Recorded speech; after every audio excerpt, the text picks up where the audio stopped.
We are talking about all things vintage and the secrets from a secondhand shopper, Caitlyn. From organization, dream finds, excitement over the mundane, and markets, pop-ups, and more, this episode might just encourage you to go to your local estate sale or go on an art estate. What joy do you find in your collections and why? Listen in to hear from our guest Caitlyn and how she fell in love with vintage goods and what we can learn from her today. All right, so everyone meet Caitlyn. Caitlyn is the owner of From Cait's Closet. She has an Instagram, a Depop. Occasionally, she can be found at pop-ups in the Midwest, typically. She sometimes collaborates with her partner, Darren, who goes by Russell Wears. That's his clothing brand's name. They do thrifted vintage items and clothing. I met you in retail, actually. That's how I know Caitlyn. And this is Caitlyn's first time meeting Morgan. I feel like immediately everyone I know who came into the store would be like drawn to you. You have a very like endearing aura, I would say. Oh, that's so sweet. I'm like trying to think of the first time that I met you, what I remember. But I remember you had like beautiful curly hair and you were like telling me all about the curly girl method. Oh, always, always the curly everything. Yeah, even with 29 years of my life, I'm still learning, still figuring it out. It's always changing based off of weather or the length of your hair or color, or even hormones. Humidity. Totally. Yeah. Oh my God, that's so relatable. I was wondering to start with an intro question, and I'll ask both you and Morgan this. If you were traveling internationally or to a new city, what trinket would you be drawn to collect and why? Or do you have one that you typically collect?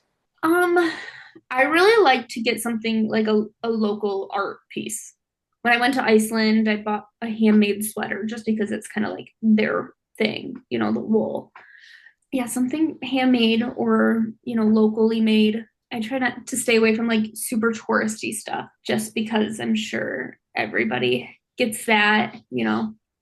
hmm Yeah, I gravitate to jewelry, something that I can wear. I don't really go into it thinking like that. I just feel like from the trips that I've taken, I am going to a market and leaving with a necklace that a woman from Budapest made, something that I can wear that reminds me of the place. How about Yeah, you, Mona? What comes up for you? I was like thinking about it, and I feel like it's similar to Caitlin's, where it's like some art piece of some kind or some local something, even if it's mass produced by like an individual. I was thinking about a vineyard that I visited in Portugal, and they had these cute little magnets, and I got these little magnets from this little vineyard that was family owned for like multiple generations. It was one of my favorite things on my fridge. And then my mom brought me back a picture of Anthony Bourdain. It's like very cubist from Spain, and it's kind of silly. And I have that as the center of my fridge right now.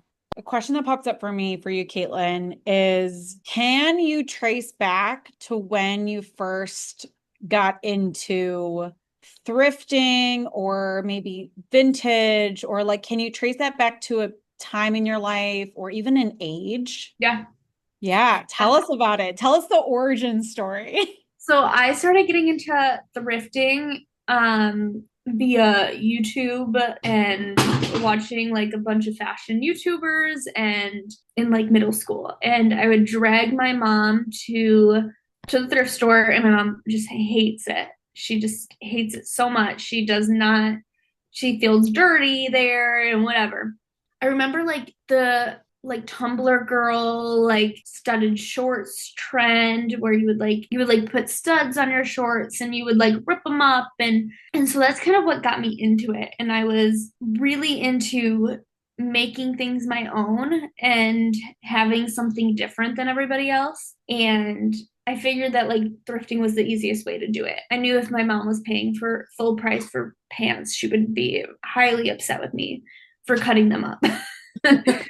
It started with you maybe getting some jeans or some things and like DIYing it, cutting Yeah, it up or adding DIY things to it. everything. Yeah. Does everyone And have like a DIY clothing story? I feel like mine probably started with tie-dyeing. I feel like as a kid, just the feeling of putting some expression, some creativity into something that you can wear, like, oh, I made this, Yeah. that feeling. And I feel like that definitely started as like a kid, probably in summer camps, things like that. Yeah. Yeah, I had a whole tie-dye seventh birthday party. Yes. I That's Yeah. adorable. Yeah.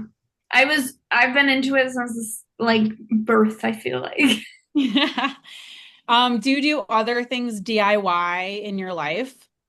Yeah, I really like refinishing furniture and kind of not necessarily, I don't necessarily make it my own. It's just more so finding cheaper furniture and refurbishing it, making it look better and neater. And so I do that a lot for my house, as well as I have cats. So I'm always like patching things up that they scratched through.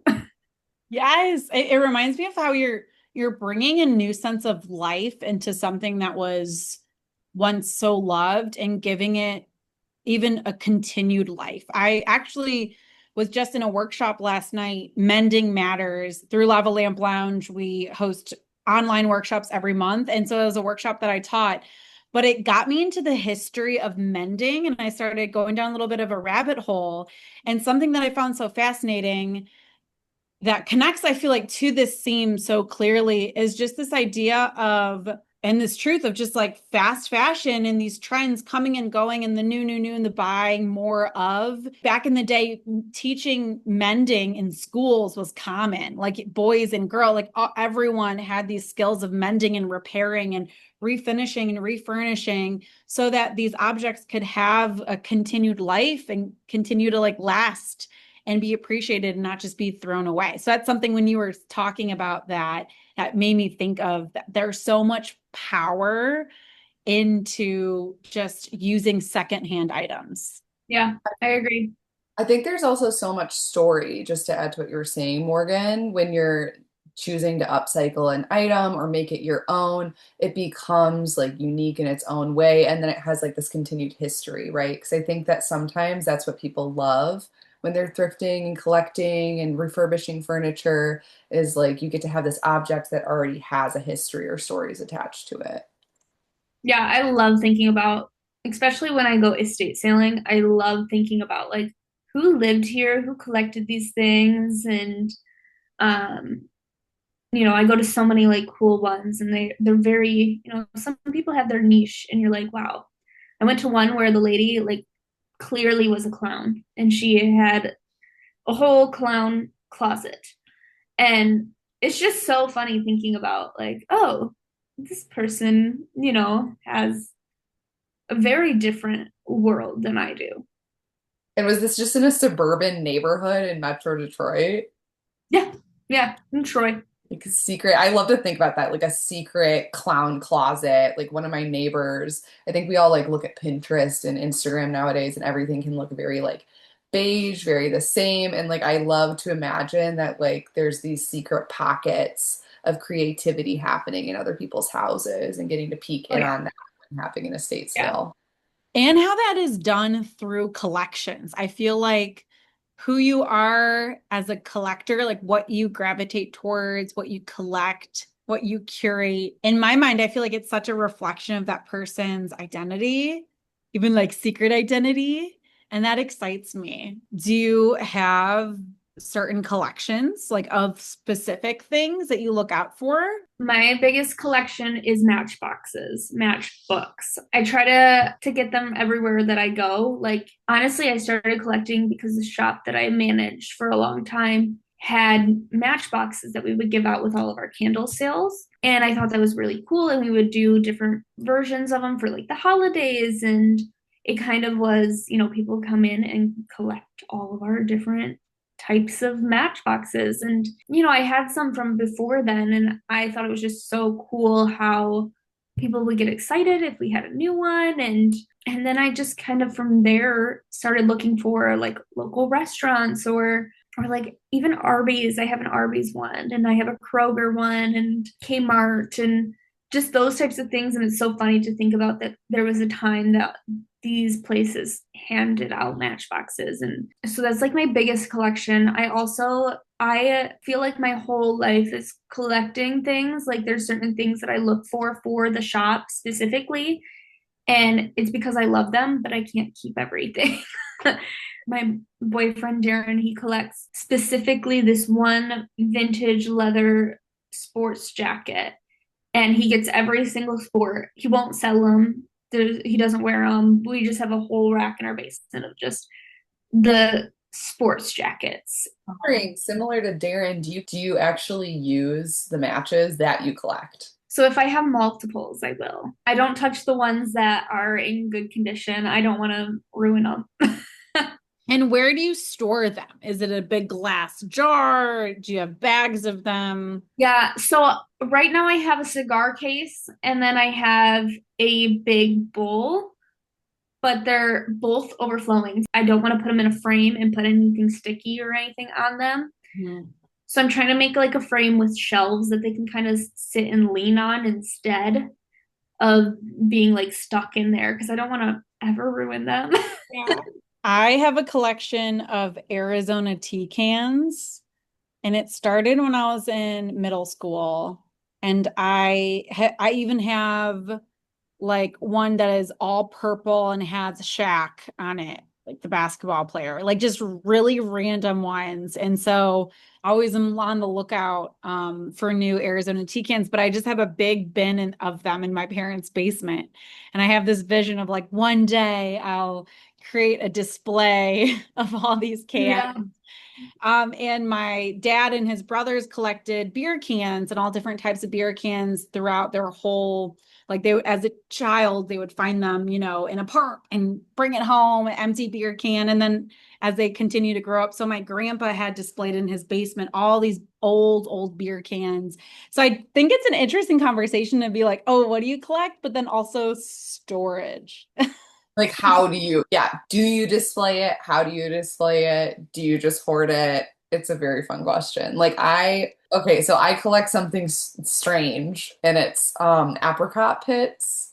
I have like four with me right here because it's apricot season, so I keep eating them and then I like leave the pits like around my studio and then it's like in my kitchen and in the fridge right now there's like a paper bag just like filled with these and Sachin's like, what are you gonna do with them? And I'm like, I don't know, I just love them.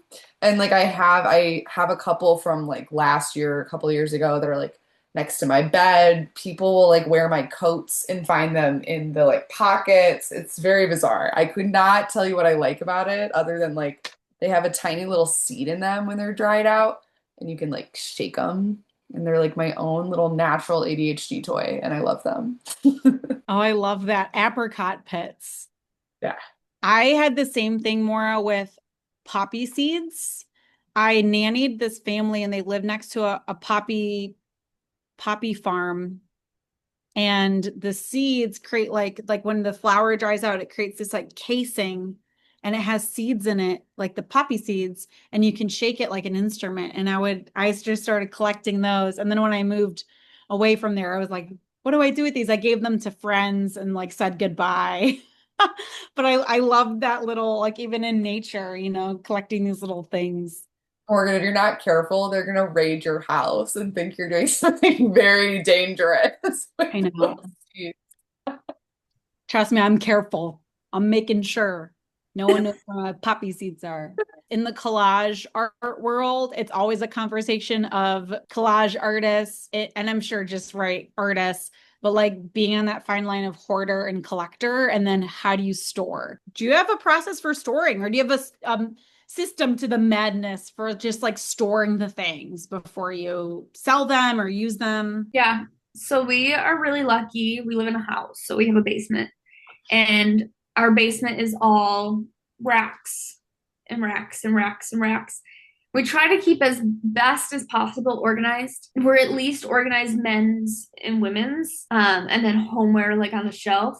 It does get chaotic, and like we also have a rack for new things. And when we're consistently listing online, we'll have our new rack and put in with our olds.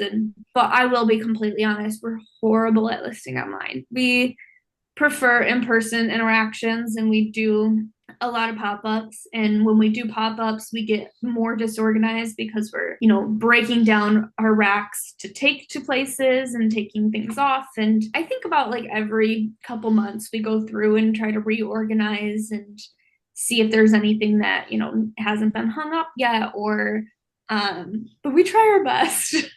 Absolutely. What is something that the general public might not know about hosting a pop-up? I will say, Darren and I particularly didn't enjoy hosting pop ups.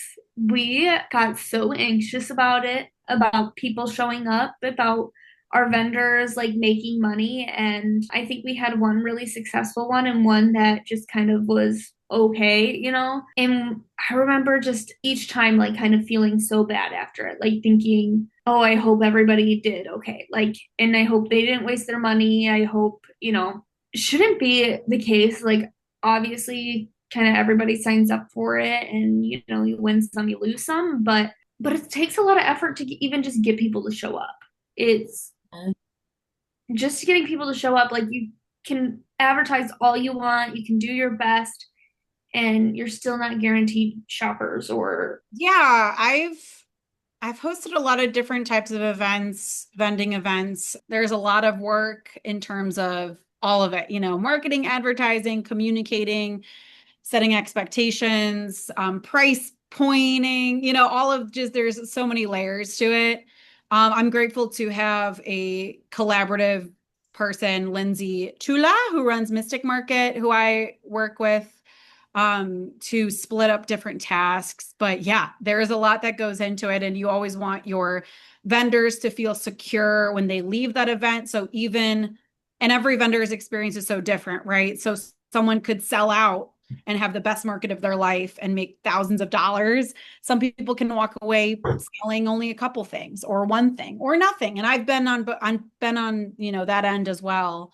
However, I experienced for myself as a vendor, and I'm sure Caitlin, you can speak to this too, but at least I'm there marketing. So even if I did not sell my art print or pottery, or perhaps I sold one, whatever the case is, I was able to have conversations with people about what I do, was able to exchange business cards. I was able to meet other vendors who do this work that I can follow them and we can be in community with each other. So that is my biggest intention when I'm hosting events is how can I lead with community care and just have vendors feel supportive so we can all it could be a win-win for everyone. Well, and like I was at one of Caitlyn's pop-ups and it was slower. It was like one of the slower pop-ups I think that you hosted, but I didn't even care because one, I think you had it priced out appropriately, like how much people would pay in to be vendors. So I didn't feel like I was losing tons of money or anything like that. And the other part of it was I got to connect with people, like other local artists. I got to meet other people. And I think that just being able to connect with people in our community is offline is so beneficial as a creative. I find it very meaningful. Yeah. I don't have the same feeling when I'm like DMing someone on Instagram, right? That I do when like, oh, they're coming up to my table and we're going to share a conversation, even if a sale doesn't take place. Yeah, and yeah. it can feel very isolating being a creative sometimes. So I think that those in-person experiences, yeah, I love how you put that. Like they're filled with meaning. Yeah, at the beginning of the year last year I was working my business full time because I had lost my job, and I was like, you know, I'm gonna put, you know, all my energy into vending and posting online. And my weeks were honestly like miserable. I felt very lonely because I was just stuck in my house doing, to me, it felt like nothing, which I was doing stuff. I was listing online and I was selling and whatever. But I would just be, you know, dreading the weeks. I would love the weekends where I could go and set up and pop up and talk to people. But during the week, it was very isolating. I've felt that way before when you're like between jobs, gigs, and you're like, okay, I'm gonna make this a time to make, and then sometimes it can just feel really overwhelming, like that sense of free time. And I think that restrictions can be helpful for a lot of artists. Yeah. Absolutely. If you were to give advice to anyone, like I know some of our listeners that I know of have even expressed interest in maybe doing pop-ups or anything like that, what might you share with them of encouragement or something that you know you've learned along the way? I kind of like you said, I don't feel like it's always about making the most money. Obviously, making money is important and making back your vendor fee is important. A lot of times it is making connections with other people. A lot of times we've gotten, other pop-ups just because we become friends with other vendors and they know of things. And then they're like, hey, my friend's hosting this thing, you want to do it? But also kind of knowing your niche. Like when we first started, we were signing up for anything and everything. And we would go as vintage vendors to like artist fairs and we would make no money because no one's there for vintage. Or we would do like coffee shops where we were the only vendor. People weren't really coming to shop, they were coming to get coffee. And so we would make no money. So sometimes like the ones that we do now, we do bigger, more expensive fairs and festivals. But sometimes, spending the money will help you, make more. Obviously, we didn't want to jump into that right away, and it's totally understandable to not jump into spending, $150 on a vendor fee right away. It's because they're doing more marketing and more people are going to show up. That's true. And I would also say that is as valid as if you even wanted to start off small just to see what it feels like. Like Yeah. I started off at my neighborhood farmers market and I was the only person that had art there. And none of my art sold, but my pottery sold. And it was interesting though, because I only paid 20 bucks. And I was like, okay, I only paid 20 bucks. Let me figure this out. What is this? So I'd say, even if you're starting small, just to get into it. But yeah, sometimes those bigger, more large scale events can have more promise of bringing in the shoppers, but it's all in all, it's always a risk, right? Yeah. But I feel like time after time again, you're going to start to build that confidence and that empowerment through doing it. And also figuring out like, okay, do I want to do this? Like, how is this for me? I feel like it's always that type of experiment with it.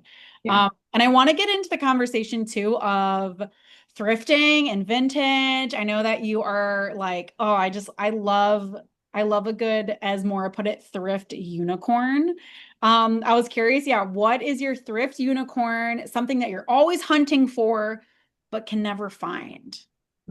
Oh my gosh, I feel like I have a lot of these. I scour the home section every time for a vintage IKEA lamp. Anything vintage IKEA, I'm like super into, like especially from like, 90s earlier. They had like some cute really cloud lamps and I'm just always looking for those types of things. I feel like I get most excited about looking at home decor and finding like, I don't know, a cute frame or something. Anything vintage IKEA, I find it on Facebook Marketplace, but to me that's cheating. So I have to find it out in the wild. As well as like vintage Doc Martens. I want to find a pair of vintage Doc sandals and I feel like I've been looking since I was 18 and never find them. But then other people find them and realistically I could buy them from someone else or whatever, but to me that's cheating. I like that Facebook Marketplace is cheating. You're like, no, it has to be like in person, like spontaneous. Like I'm at this thrift store. What about a estate sale? Is that cheating or would that count because it's like in person? Estate sales not cheating. I mean, yeah, you can kind of look at some pictures beforehand, but sometimes like that's waking up. Like an estate sale we went to last weekend, we woke up at like 6 a.m. and drove all the way to like I think it was in St. Clair Shores, Michigan. And we drove all the way there. The address they post like at 7 a.m. So we were there at like 6:30 in the city, just parked in a parking lot, refreshing until they posted the address. And so like we're putting in work to find these places to and so if I'm putting in work, then it's not cheating. To me, I'm always on Facebook Marketplace. I can find anything on Facebook Marketplace if I wanted to. Well, and there's something so special and exciting about whether it's an estate sale or thrift of just finding a gemstone Yeah. and getting just so excited about that. I think I would love to hear from both of you. What is something that at an estate sale you stumbled upon or a thrift store that you were like floored that you found it? Like, what is a gem that you have found before? I've always loved finding enamel cookware and enamel like houseware or just, I mean, I wouldn't be able to like look at something and be like, oh, this is made this time. But anytime I've found something in the 60s that feels like 50s, 60s, 70s, whether it's clothes or houseware, I get so excited. I get really excited when I see things from the 80s and something that's like crazy pattern, strange, like interesting looking thing that I just like want to try on. So I'm like, I don't know if I'll buy this. I'll just try it on. And then sometimes like a wild 80s dress. And I'm like, oh yeah, I'm buying this, just to even wear on my house. Like this is so good. So that's what I get excited about, especially when it fits just right, you know?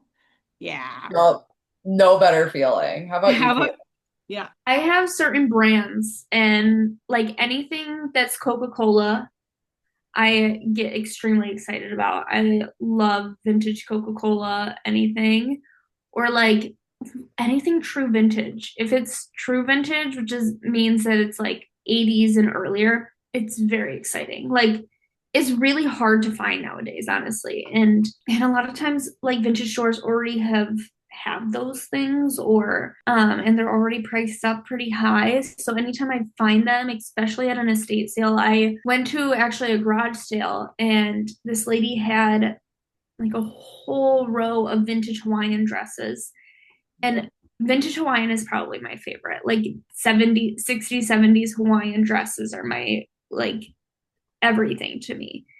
Just because they have the most beautiful patterns, most beautiful prints, and there was just like no way I could pass them up. Yeah, anything that has a good print too, like kind of like Morgan said, if it, like print and like vintage prints, they just don't make them like that anymore. They're so much better. Like even like towels. Like I am a sucker for a good tea towel or a bathroom towel. Like they're just the best. I get so excited too about tags. I'm always looking at the tag, and then it's usually, if it feels old, then I gravitate towards it and just like get so excited over looking at like the tag of a piece of clothing and being like, "Ah, I love this tag." Like we're, looking to see where it was made or like it get kind of giving me a time period, and that excites me. Do you guys Yeah, have a anything like USA or paper tag.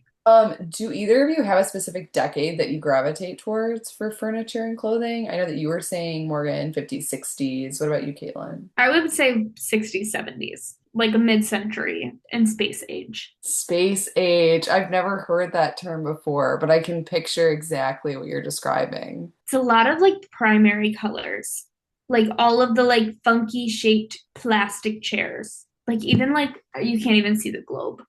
But like this globe that I have back here, that's space age. It's a lot of like very, I think mid-century was very like wood based and angular, and space age is a little bit more kind of spacey, I guess, like very, natural curvatures and Very um jet.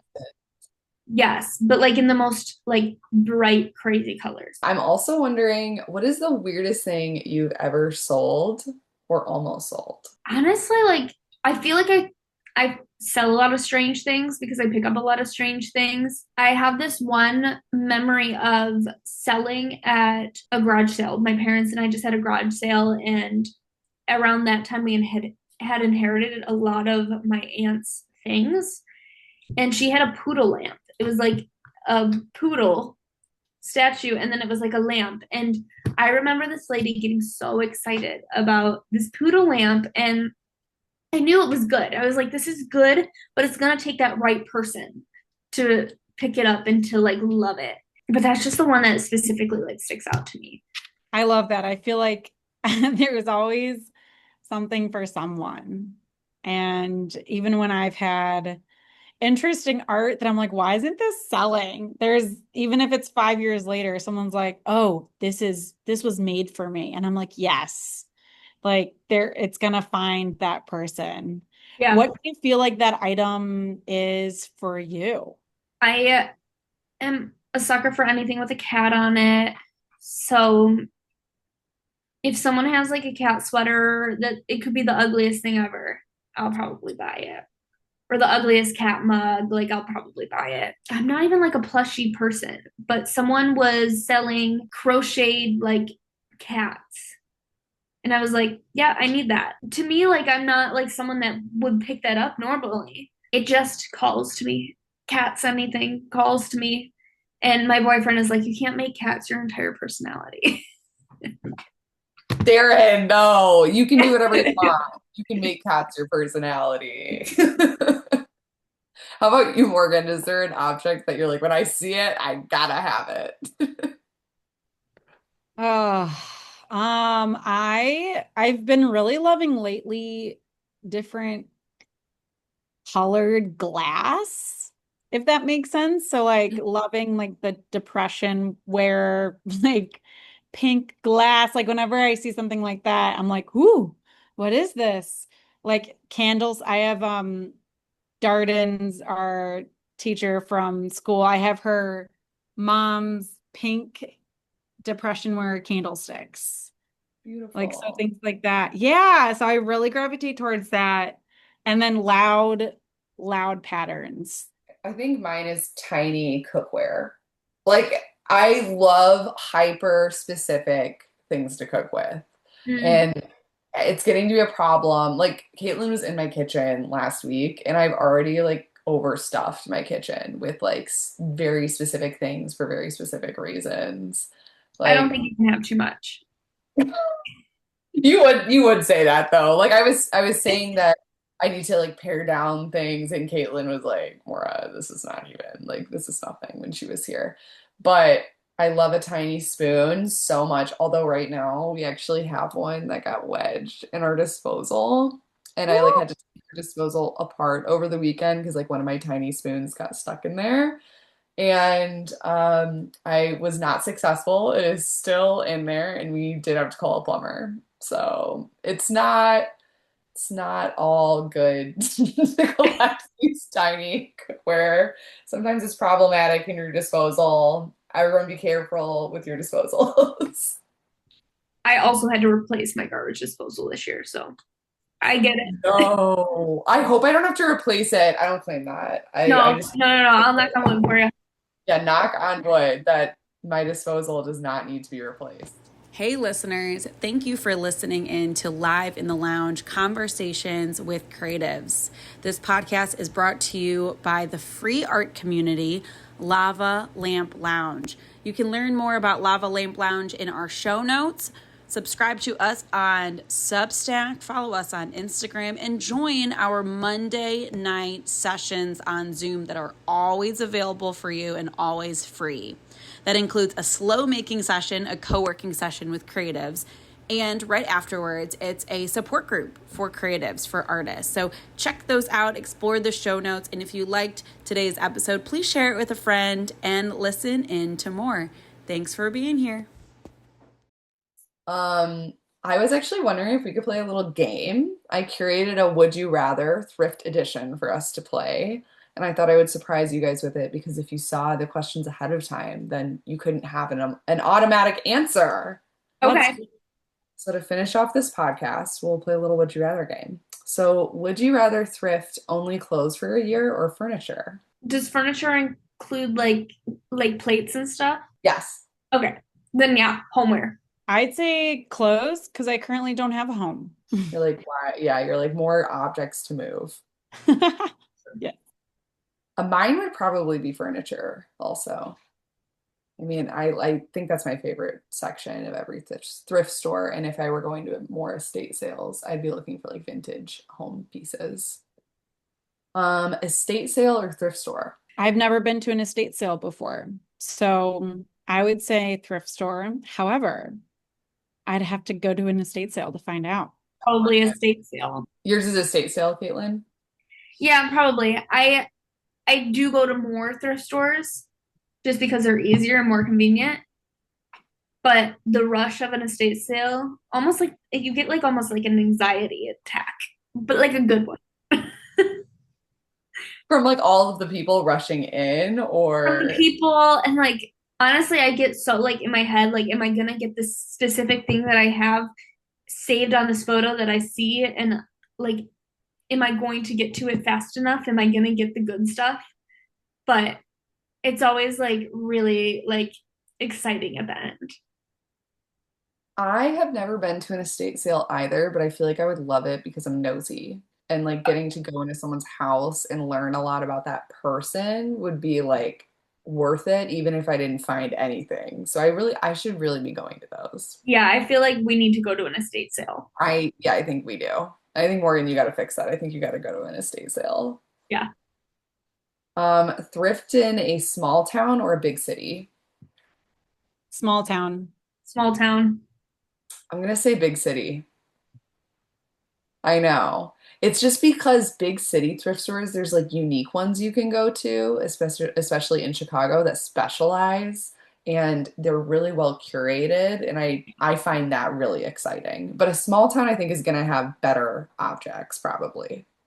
Yeah, in a small town you definitely have to dig more, but you'll find better prices for sure. In a big city, like if I was shopping for myself, I probably would say big city. If I was shopping for my business, I would say small town. That makes sense. Can I show Vintage, you guys a vase that I got from a small town for $1? yeah, I Yeah. would love to see that. Beautiful. Thank That you. is stunning. Thank you so much. It was $1. Like, Is it come on. the 3D elements or is it painted? It looks hand painted, made in Japan, but who knows? I love it. Gorgeous. Small town finds, you never know. Yeah. Similarly, like I have right in front of me, this is also a weird thing, but it's a cork board with like a mouse and a cat on it. And it was $1.89. Yeah. So I love finding like weird, cheap stuff at small thrift stores. There you go. What's your next would you rather? It is vintage Levi's or Doc Martens. I would say Levi's for me. Same. Well, I have been looking for docs, but and also Levi's don't fit me, but that's just the way that my body is. I'd want a jacket though. I don't want jeans. Yeah. Or like a coverall. That would be great. I actually found a really good pair of coveralls that fit me perfectly when I was at a market in San Francisco visiting a friend. They were like exactly my size. They were white. They were men's though. So they have like a little zipper in a place that I kind of want to sew up because I don't want that on my clothes, but it worked other than that. 90s or 70s as far as decade style goes. 70s. Those are my two favorites. For clothing, for Or furniture or both. probably 70s, but I think I wear more 90s. I'm gonna say 90s, but like for clothing, I don't like 90s furniture at all. Fair. Thrifting solo or with friends? Solo. Yeah, solo. I love being alone, secondhand shopping, thrifting, exploring. Being alone feels like a mission, feels like my happy place. I could put in headphones, I could just like be out in the wilderness. I feel like I'm a detective and I just get so much joy exploring alone in that space. Because I also, if I spend 3 hours somewhere, I like don't feel guilty about the time or like, hey, do you want to leave or are you good? Because like sometimes I could just keep looking and just enjoy looking. See, I feel like I'm completely opposite. I have like a very specific way that I look, and I don't like my process being messed up. I don't know. I feel like I love like I said, I love thrifting with other people, but for when I'm like looking for myself or if we're looking for them and something that they want to find. Or I thrift a lot with Darren. I have, my process of going quickly down the row, and I know based off of like the fabric and if it's vintage, and then I can be in and out in like a half hour. See, this like thrifting I prefer with friends, but then my task that I love more than thrifting is grocery shopping, and I do prefer that to be alone because I just want to wander for hours and just get like hyper fixated on different things that I'm looking at in a grocery store. Me too, oppositely. I just want to get in and get out, but sometimes I could get hyper fixated. But when I'm grocery shopping alone, I'm just like, all right, going here, I'm getting this. Okay, I'm getting this, I'm getting out. And we'll be like, oh, ice cream. And I'm like, do we need that? I'm like, I don't know. Oh, this is Sachin. Sachin, like my husband, he literally, I feel like he wants to be in and out. He has the list, and I just want to like hunter, gather, wander. Like my dream day is going to every grocery store in Ann Arbor and just poking around. That's amazing. Okay. So next question, would you rather fix a broken zipper on every thrift find or de-pill sweaters for the rest of your life? Deep heel sweaters. I am not messing with the zipper. I don't even pick it up if it's a broken zipper. I cannot do it. I have two sewing machines like literally right next to me, and I know how to do it. I'll pick something up with a broken zipper and I'll never touch it again. I think de-pilling's fun. So I'm gonna say that. Is deep pilling where you like are scraping off oh yeah, I love doing, yeah, that's just a good time. It's like the pimple popping of clothing. Ugh.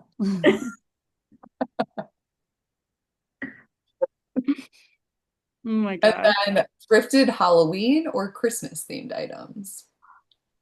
Oh, that's a tough one, Maura. I would have to say Christmas just because I love Christmas.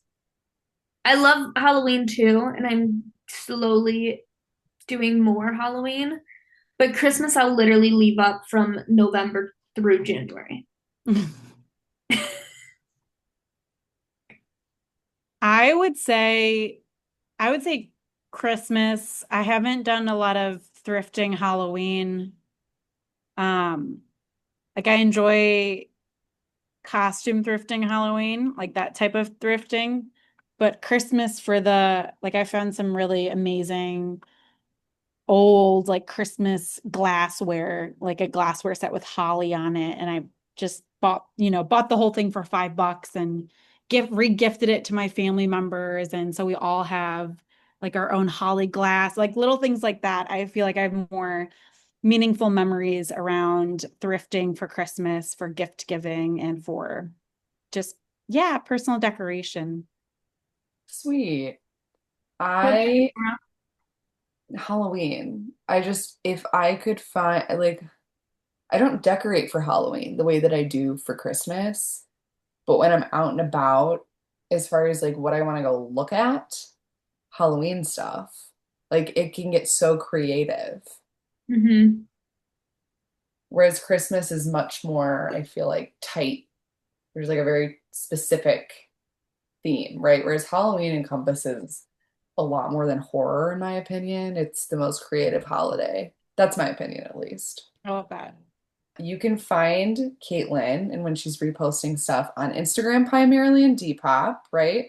Yeah. And then at pop-ups local to Metro Detroit, sometimes in the Midwest. Do you have any pop-ups recently or anything specific you want to shout out for people to follow? I'll be at Easter Market next month at a night market. It'll be Saturday the 23rd. It'll be in like the alleyways of Easter Market. Been to Eastern Market? There are a lot of really fun vintage stores right Is outside of is that in Michigan for those who don't know what Easter Market is? Yeah, it's in Detroit. They have like a huge farmers market every Saturday. And then they have like, a lot of local shops and um restaurants and stuff like that in that area. I believe it's the biggest farmers market in the country too. I could be wrong, but it does feel like there's three football-sized buildings basically. Yeah, they Oh. have like different sheds. It's called Shed 5, Shed 6. Hmm. Yeah, check it out. If you haven't been to Eastern Market, you should go on August 23rd so that you can go visit Caitlin. I love that. Caitlin, thank you so much for your time and sharing a little bit about what you do. I feel so inspired by it. It makes me want to find the closest estate sale going on for me to figure it, to just explore. So thank you so much for your time. It's been really fun. Thank you for having me. Explore the links in our show notes to follow Caitlin's work. I personally gained a lot of inspiration from seeing how she's able to market and present her vintage items online. So that was really, really interesting. There's a lot to learn from Caitlyn. And if you are someone who's seeking community, connection, if you are a creative person who's looking for a space to show up for your creativity, to have a circle of support, or you're just looking for some more community, follow along Lava Lamp Lounge on Substack. We are launching another month of our book club for creatives that is completely online. It is a $5 drop-in, so check that out if you're curious. And join our free online art community space on Discord and on Substack. We meet on Zoom every single Monday night. So all you got to do is subscribe to our Substack Lava Lamp Lounge and meet us there online on Monday nights or in the Discord. We'd love to see ya. Thanks for listening to another episode of Live in the Lounge, and we will see you soon.